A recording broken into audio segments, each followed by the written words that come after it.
Hello, it's so good to be with you here today. I'm really excited to talk about this topic.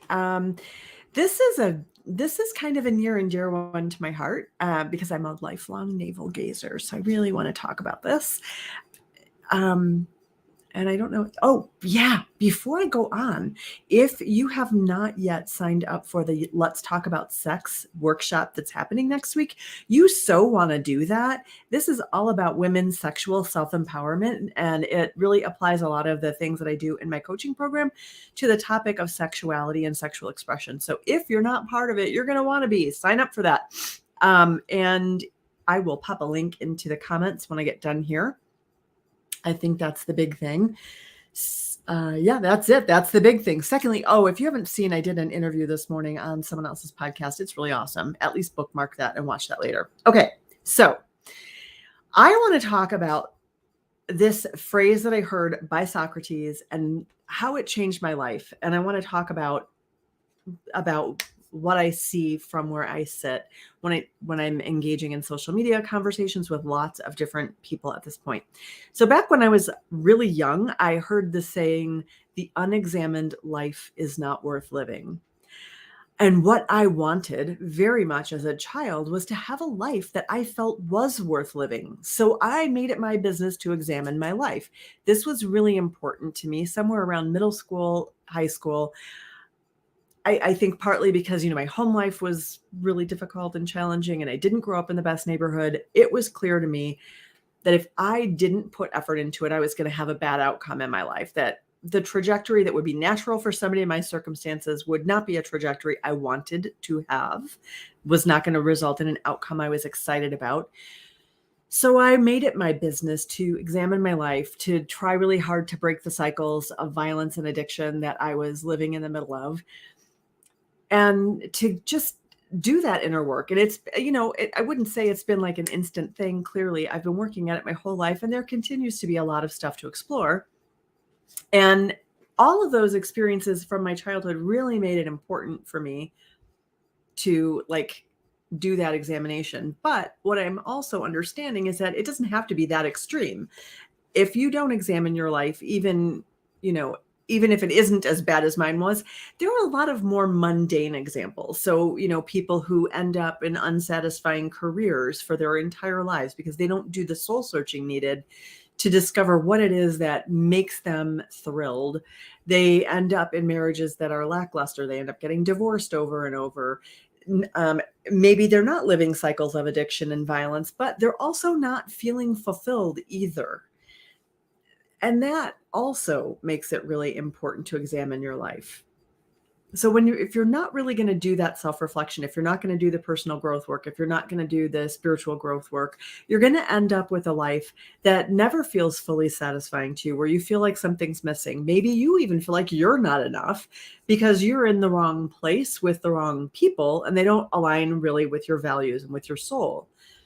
So not examining your life has pretty negative consequences. And I see this in my own business all the time. But when you do examine your life, you get amazing outcomes. So let me share with you a couple of client stories really quickly, just to show with you that it's not just my life that benefited from the examination, it's other people. We're going to call my client Susie. She divorced an alcoholic and narcissistic ex-husband, and after finishing the mindful dating program, she met the love of her life. Now, her life, she did a lot of self-examination. She was someone who made good use of therapy in her life, made good use of couples therapy with her alcoholic spouse, and ended up, really being told by the marriage therapist, "You guys need to, end this now. It's not healthy for you and it's not healthy for your kids." She did the self-examination about her relationship patterns in a very unique way inside my mindful dating program. And in particular, it's the middle third that really is super transformative for people. It's where there's an opportunity to do deep reflection on relationship patterns across the board, to get closure on past relationship wounds, and to use that closure to get new clarity about what you need most in a relationship. What are the emotional needs that must be met in order for you to feel happily connected to other people? When she did that, she had a super transformative experience, recognized what she most wanted and needed in a partner, and now she is with the love of her life, whom she met pretty much right after leaving the mindful dating intensive. They didn't become a couple and they were not in that fully committed relationship for about like 4 to 6 weeks while she acted, when she took action and implemented her dating plan. She really wanted to be sure that this was the right person because that was the first person she dated after the mindful dating program. And she didn't want to just settle right away or think she was settling. So she continued to date, met this person, and now she's really fulfilled in this relationship. She's more fulfilled in her career than she's ever been. Also, she's a very successful, high earning woman and maintains that success in her relationship. She just feels more satisfied with everything she's doing as a result of the work she's done and the relationship she's been able to nurture as a result. I have another client. We're going to call her Miranda. That is not her name, but we're going to call her Miranda. She was an amazing leader in different nonprofit organizations and had been in high leadership positions in many nonprofits throughout her life, but never felt she was valued by her employers and never felt that she actually got paid what she was worth. She wanted to have a job that paid her what she was worth and gave her a sense of purpose. She was really not wanting to put her skills to like organizations that she felt were bad for the planet or bad for people. She really wanted to contribute to community. She wanted to live her value of community and restoration. She was very passionate about environmental sustainability and social programs that would give benefit. We worked together and she was able to get a job in her community, helping her promote the health and well-being of her community. And she is earning more than she's ever earned in her life.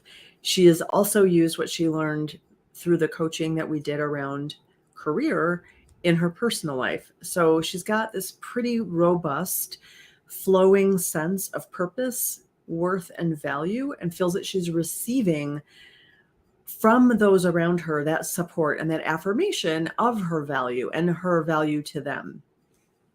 And I also can share a story from a couple client of mine. We'll call them Sherry and Beth. Those are not their real names, but they were arguing all the time. What happened when they came in and did that self-examination work through the same process? And I'm starting to call this now my sold out success process, because it's really the same process that I use this inside my mindful dating intensive. And I also use this with clients on other issues because this process is that transformative and that multi-purpose. It's like having, I don't know, the Leatherman of emotional and relational tools in your tool bag.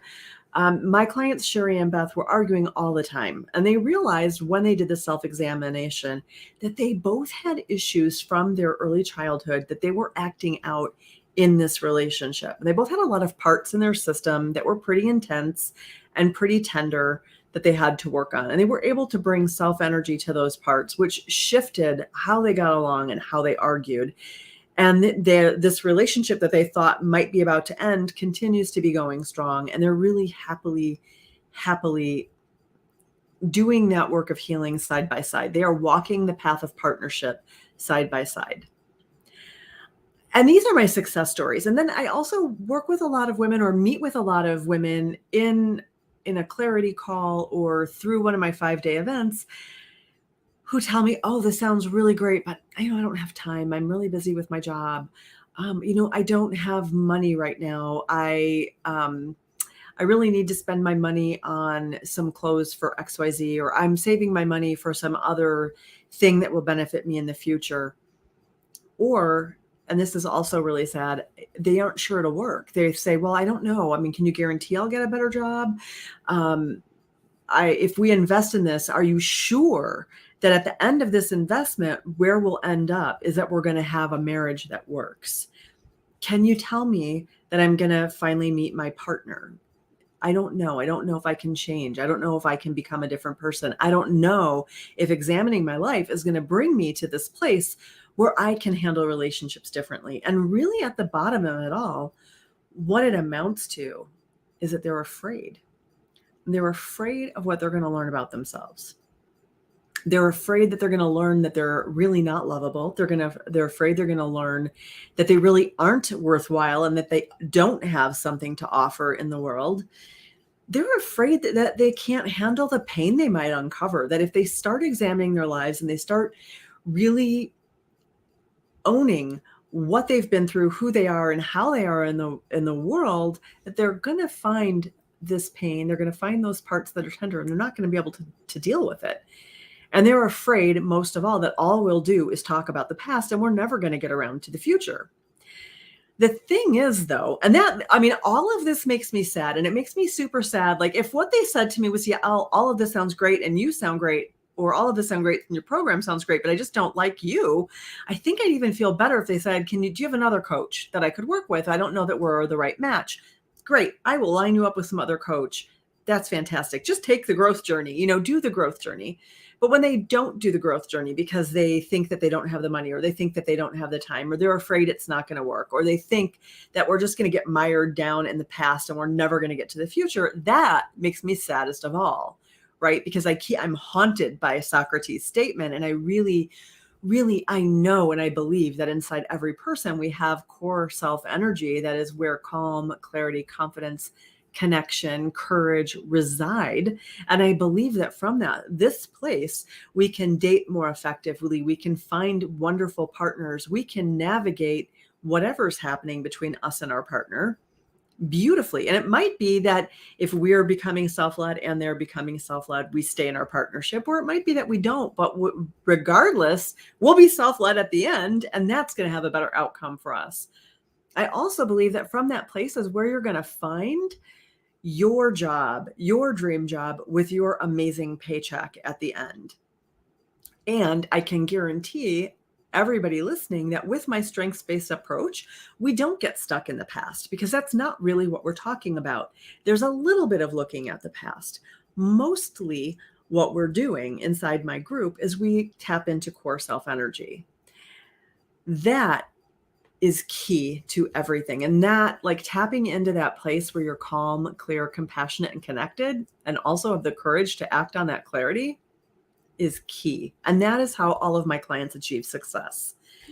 We also use your highest values at this time in your life to guide you. That's your compass on your life's journey for this chapter, is your highest value.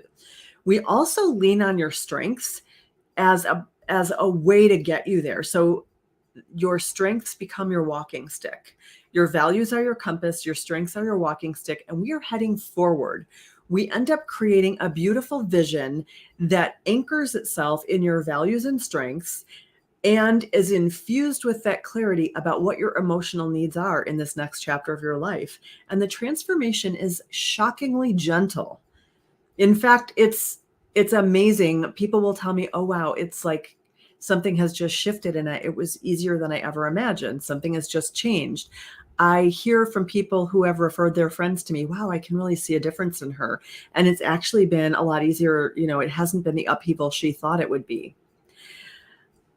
So my friends, I just want you to know, with every fiber of your being, like, if I'm not the coach for you, or if you're like, oh, I don't think you work on my issue, I need a business coach. Great, please reach out. I will connect you with someone who can help you with this in business coaching. I know loads of business coaches. If you're like, oh, I am an independently wealthy multimillionaire, and what I want to do is I want to donate to a foundation and I want to live my wealth with wisdom, I have a coach for you. Believe it or not, I know someone who can do that. Whatever the case may, if you're an artist, especially, I have a really great coach for creatives. If you want to do that work, I can line you up with coaches. If I just don't work on the thing you need help with, please still reach out, because I want to know that you're doing the work. I want to know that you've invested in your spiritual growth and personal development, because your own life, your mind, your soul are worthy of your time and attention. And when you do the tasks, the work of looking inward and tapping into self-energy and bringing as much self-energy as possible into the world, you make the world a better place.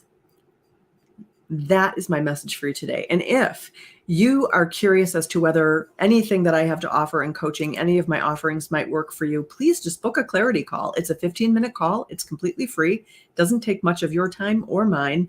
And we can get acquainted a little bit on a one-on-one basis. And if I'm not the coach for you, I'd be happy to send you links and introduce you to my coaching colleagues who might be a better fit. And if I do have something to offer you, we can schedule a time to sit down for longer and really dig into the details. Let me know how this is resonating with you. I'm really curious, if you're here watching this, do you take that time and energy for personal growth? If you do, what's it doing for you? And if you haven't, what is it costing you to stay stuck? That's what I have for you today. And if this happens to make its way to a podcast, that's what I have for you for this podcast. And I know you won't be able to pop things in the comments, but I would love to hear from you. So please go to the show notes and reach out to me, get on my mailing list and send me an email. Take care. That's it for today.